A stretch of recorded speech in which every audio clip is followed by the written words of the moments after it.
jiwa layang. Ini jiwa yang melayang-layang, mau kita perangkap supaya dia masuk di dalam suatu komunitas yang menyebabkan dia nyaman, percaya diri, dan mandiri. Keadaannya sehat-sehat? Sehat. Udah mulai mendingan, udah mulai baikan. Sekarang sudah penyakit yang pernah diderita itu sudah sama sekali sudah hilang. 2015 itu sih sebenarnya masih kurang, masih nggak terarah gitu sih pikirannya. Masih kayak melayang-melayang gitu, kayak aneh-aneh gitu. Nggak jelas gitu, nggak tentu. Di dalam mobil suka tempat-tempat itu kayak berubah-berubah bentuk gitu.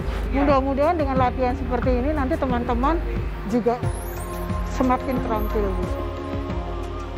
Untuk proses penyembuhan itu sebenarnya bukan hanya obat, dibutuhkan juga sarana untuk dia lebih rileks dan menjalani kehidupan ini dengan lebih happy begitu.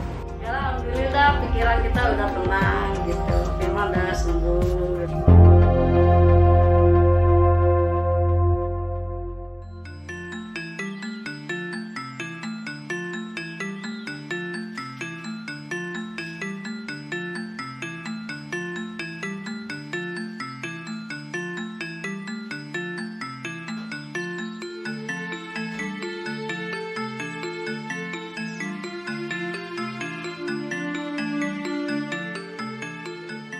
Pada tahun itu tahun 2014 itu saya langsung dengar bisikan di tempat kosan. Ada niat untuk bunuh diri juga sih sebenarnya. Waktu di kosan itu ada niat untuk bunuh diri. Ini isolasi hidung gitu. Gagal. Gak berhasil. Dibawa ke rumah sakit, berobat di sana.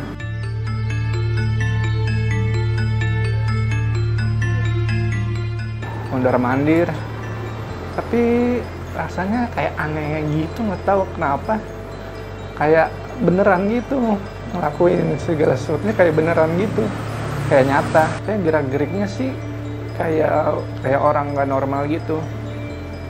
Terus tatapan matanya lain, berubah gitu.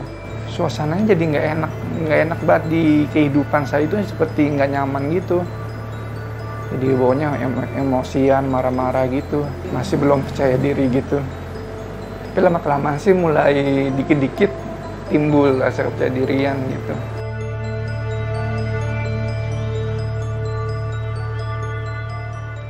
Dirawat di rumah sakit sekitar 2 mingguan lah. Di sana sih ikutin itu aktivitas di rumah sakit situ selama 2 minggu itu.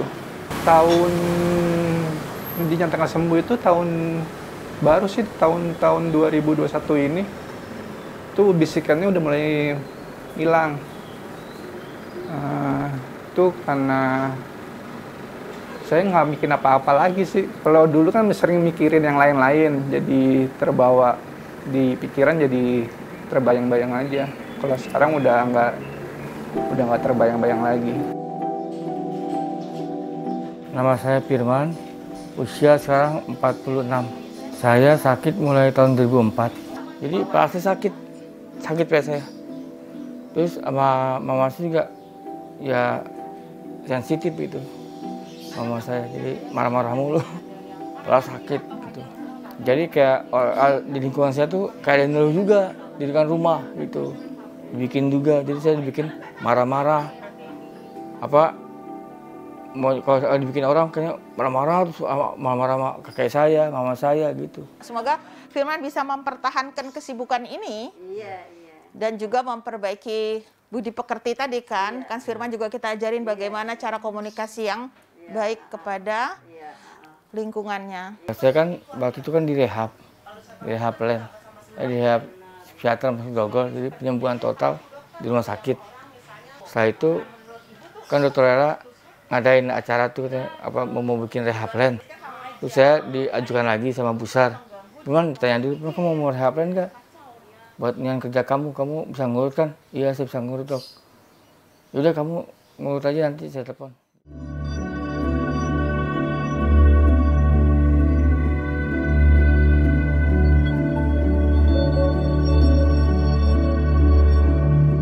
pada dasarnya semua gangguan jiwa itu adalah ada unsur biologis, psikologis, dan sosial. Skizofrenia artinya adalah skizo itu pecahnya kepribadian. Jadi dia tidak sinkron antara perilaku, emosi, dan proses pikirnya. Ya, terutama mereka secara perilaku itu sangat dipengaruhi oleh halusinasi, wahamnya. Itulah yang paling gejala yang paling menonjol. Dan ada tambahan gejala lain yaitu agresif ya, yaitu luapan kemarahan yang tidak proporsional. Kalau literatur yang ada, 25% itu sulit untuk kembali pulih. Tapi yang 25% lagi, dia bisa pulih seperti dia sebelum dia sakit. Jadi sesuai dengan keadaan sebelum dia sakit yang istilah premorbid. Nah, kemudian yang 50% lagi, itu masih kita bisa intervensi dengan berbagai menu-menu rehabilitasi, pengobatan.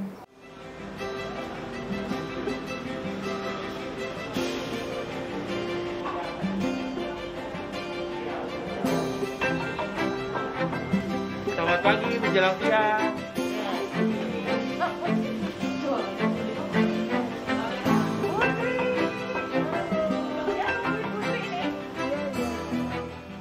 Ya tentunya mereka-mereka ini rata-rata 80% itu menginginkan kerja dan punya sesuatu yang bisa dibanggakan. Rata-rata begitu, hampir 80%. Kalau mereka sudah tidak punya keluhan, mereka selalu mengharapkan hal itu. Caregiver itu nanti tidak berkarya. Teman-teman caregiver adalah mendampingi teman-teman PDM, ya. Jadi tidak terlalu banyak yang dibikin, nggak ribet nantinya jadinya ya. Berdirinya yayasan ini dan saya ingin bersama teman-teman untuk membuat sebuah kegiatan di mana selama saya kerja di sana itu memang kendalanya mereka nggak bisa mendapatkan posisi pekerjaan. Karena saya berpikir masih stigma juga kesempatan untuk bekerja di mana lowongan kerja itu kan persaingannya sangat ketat. Jadi bagaimana orang-orang yang sakit ini bisa mempunyai kesempatan?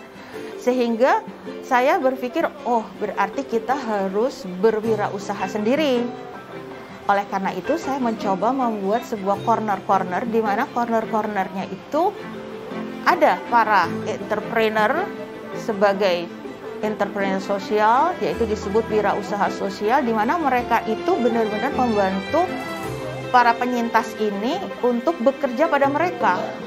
Oleh karena itu saya membuat sebuah proyek pertama saya adalah membuat sebuah simulasi kerja di mana kami mengundang beberapa owners, pemilik sebuah usaha seperti pijat, salon, kemudian kafe, dan sebuah karya-karya seni, di mana mereka di situ kita posisikan mereka di situ sebagai karyawan daripada para entrepreneur sosial ini.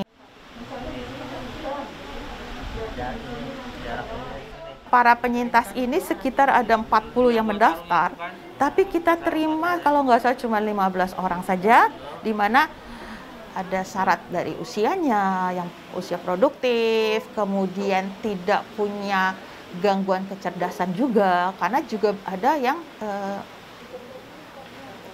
kecerdasannya kurang, ya kita kurang begitu mampu nanti untuk melatih dia. Dari 15 orang ini kemudian yang bisa move on, jadi kembali kepada masyarakat, saya sekitar baru 4 orang selama kita 1 tahun itu. Uji kerja itu kita coba sekitar 2 minggu. Setelah 2 minggu sudah cocok, baru kita tunggu sampai 3 bulan.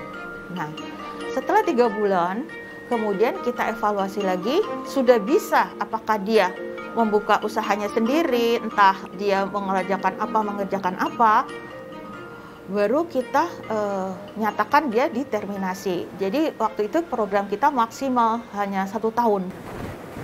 Assalamualaikum. Ya Allah, akhirnya sampai juga ke sini. Terima kasih banyak sudah datang. Gimana, Ruh? Oh. Senang ya, udah nggak ada keluhan apa-apa ya? Nggak ada. Nggak ada ya? Udah mulai hilang lah itu sih kan. Tapi tetap kan patuh minum obat kan? Tetap Bapak kontrol ke dokter siapa, Pak? Ke Rumah Sakit Islam Kalender. Dokternya ganti-ganti atau sama? Satu dokter. Dokter siapa? Siapa namanya, Mas? Kasila. Oh, Dokter Priscila. Dokter Priscila tahu nggak kamu ikut kegiatan kami dulunya? Tahu ya. Ini waktu baru 2021 ini bukanya itu bulan Maret. Itu usul dari bapak saya. Katanya buka warung aja biar ada aktivitas, kegiatan gitu. Biar emosinya labil, tidak marah-marah. Pertama kali itu mumet sih ngitung-ngitungnya. Tak ada yang salah-salah gitu. Ini cuma pusing aja sih ngitung-ngitung gitu. Latihan aja terus setiap harinya gitu, setiap pagi ngitung, pakai kalkulator sih, biar hasilnya lebih tepat aja. Sudah mulai lebih apa ya? terbiasa untuk ini jualan gitu, ngitung-ngitung. Nyusun-nyusun toko, barang-barang dicatatin dulu harga-harganya, baru taruh di lemari gitu.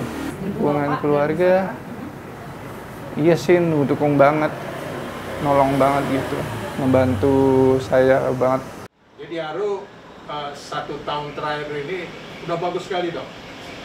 Apalagi dengan adanya kegiatan dari Jiwa Layang itu ya, yang setiap hari Sabtu kemarin, itu luar biasa itu. Sabtu Minggu itu berapa minggu itu? 2 minggu ya? 2-3 minggu. Ya besok nanti boleh Pak ya? Silakan. Sebenarnya kita niatnya di Jiwa Layang itu ingin memproduksi batik. Siapa tahu Aru bisa juga ikut jual online, entah jual di sekitar tetangga. Kita produksi batik untuk jangka pendek ini. Kita kan mencoba mencari apa sih produk-produk yang ekonomis, yang bisa diterima masyarakat dan mudah dikerjakan oleh penyintas-penyintas ini. 25% lagi masih bisa untuk produktivitas yang minimal. Untuk Aru, saya juga waktu awal-awal dikarenakan support dari keluarga kuat, jadi kita bilang, kita coba. Tadinya Aru ini mungkin di rumah apa-apa dilayani, ya. Ada interaksi sosial lah selama dia mengikuti program kami selama 7 bulan. Kemudian evaluasi kita juga ternyata dia makin baik, juga juga penilaian keluarga juga katanya dia di rumah juga makin baik, bisa menolong.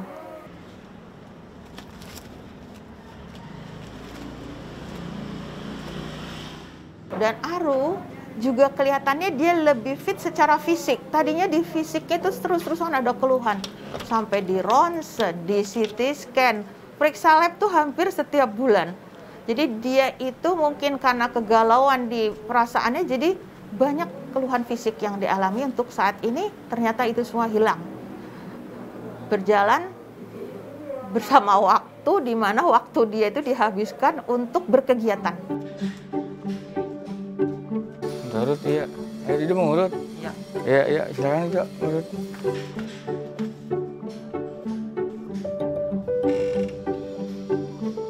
Saya waktu itu dipijat juga, saya dikasih tempat dan pusat untuk pijat.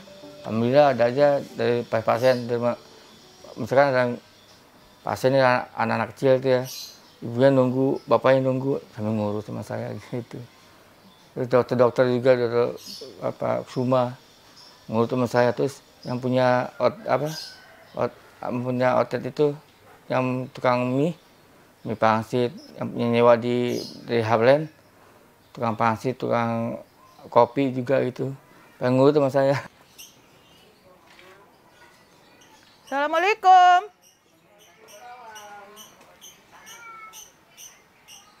Saya dari Jiwa Layang.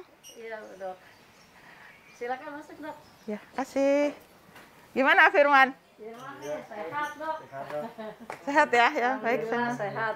Baik Bu ya. Iya. Firman itu dia punya talenta pijet. Mungkin keturunan ya, bisa mijat katanya dari keluarganya. Kemudian dia pijat, kemudian kita siapkan corner untuk memijat para tamu-tamu yang berkunjung ke Jiwalayang. Berjalannya waktu, tetap Firman ini sering kambuh.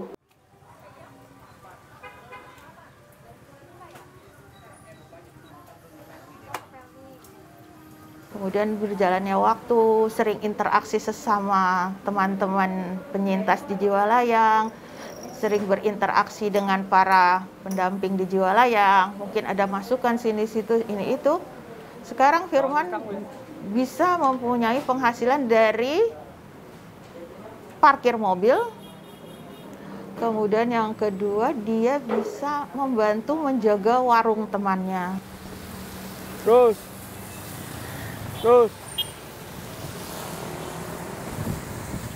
Untuk parkir mobil pun juga kita nggak terlalu intervensi ke lingkungan beliau, tapi kita punya perasa khawatir. Ini bagaimana dengan wahamnya kalau dia suruh mundur, sedangkan dia ngelihat sesuatu kan?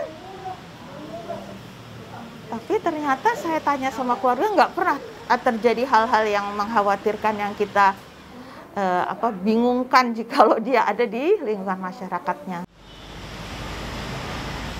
Ya menurut saya sih kita, para teman-teman tuh ya, yang termasuk saya dari rehab psikiater, juga ke rehab lain, ya kita nggak usah malu lah, apa juga kita kerjakan aja, penting halal. Gitu. Kita kalau ada kesempatan, wah kayaknya ada kesempatan, langsung jalan melangkah, jangan pakai wah mundur males gitu, jangan. Langsung ada kesempatan, nyari duit, tahu semangat dan percaya diri gitu.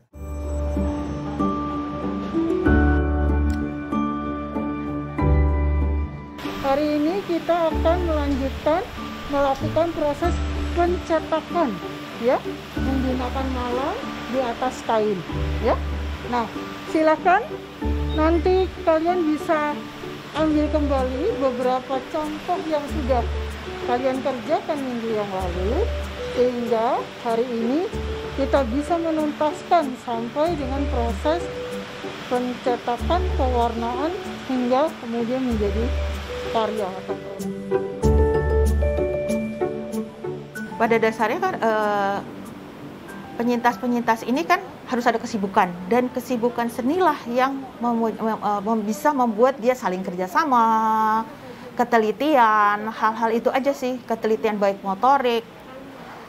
motoriknya halus atau motorik kasar. Jadi kita lebih melihat ke arah tadi dia saling kerjasama itu, bukan dari seni itu sebagai pengobatan, kita tidak menganggap itu.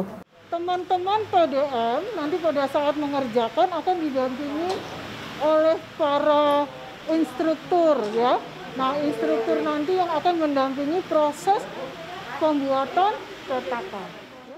Sudah sejak lama hasil riset menunjukkan bahwa hubungan antara seni rupa dengan masalah kesehatan mental itu sudah lama diteliti. Di dalam proses kaitannya dengan penyembuhan, sebenarnya fungsi art itu sendiri sebagai satu, kalau kita kaitkan dengan kebutuhan di rumah sakit bisa dikaitkan dengan kebutuhan terapi. Tapi bisa juga sebenarnya itu adalah media mereka untuk berkomunikasi. Berkomunikasi itu tidak selalu secara verbal. Berkomunikasi melalui bahasa visual, yaitu membuat karya-karya lukis, gambar, kriya. Di situ kita bisa melihat bagaimana sebenarnya proses di dalam dirinya itu sedang mengarah kepada proses pemulihan dari waktu ke waktu. Kalau perhatian art di sini sebenarnya umumnya dilakukan oleh para penyintas skizofrenia yang sudah tahapnya itu sudah pulih ya. Jadi kalau dikatakan skizofrenia itu residual lah gitu ya. Jadi bukan yang betul-betul yang sedang perlu penanganan di rumah sakit sampai secara serius itu tidak. Sehingga dia bisa berkomunikasi dengan kita. Nah, aktivitas yang saya lakukan sebenarnya adalah aktivitas mengajak mereka lebih rileks di dalam mengekspresikan kebutuhan untuk menghasilkan sebuah karya seni, kerajinan, begitu. Jadi aspek yang ingin saya sasarkan adalah mengembalikan kepercayaan diri mereka bahwa mereka mampu menghasilkan sesuatu yang tidak kalah baiknya dengan mereka-mereka yang tidak mengalami gangguan. Karena tidak semua memang berbakat ya, memang tidak semua berbakat. Tetapi buat mereka yang tidak berbakat, kegiatan itu menjadi sebuah kegiatan yang rileks, yang menyenangkan.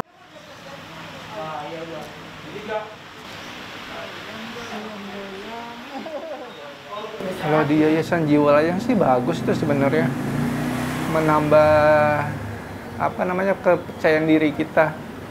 Jadi bisa ngobrol, nggak takut-takut, nggak mudah malu gitu. Bukan hanya saya aja sih, tapi teman-teman yang lain juga sama, lebih leluasa gitu mengungkapkan kepribadiannya.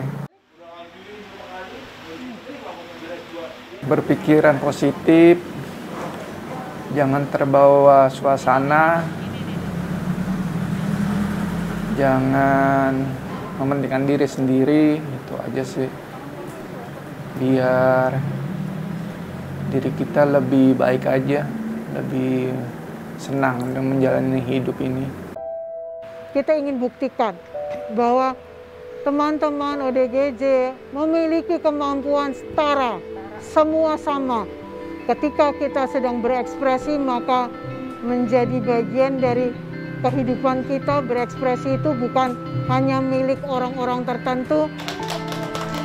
Harapan kita sih mungkin ada institusi-institusi pemerintah, entah di RPtra, kita dikasih sebuah lahan di mana kita bisa membuka counter-counter untuk masyarakat bisa melihat juga untuk mengurangi stigma tadi. Saya inginkan agar masyarakat mengapresiasi hasil karya mereka begitu, sehingga dengan cara mengapresiasi mereka akan lebih percaya diri, karya saya bisa diterima oleh masyarakat, dan kemudian ini memberikan dampak positif bagi kehidupan mereka.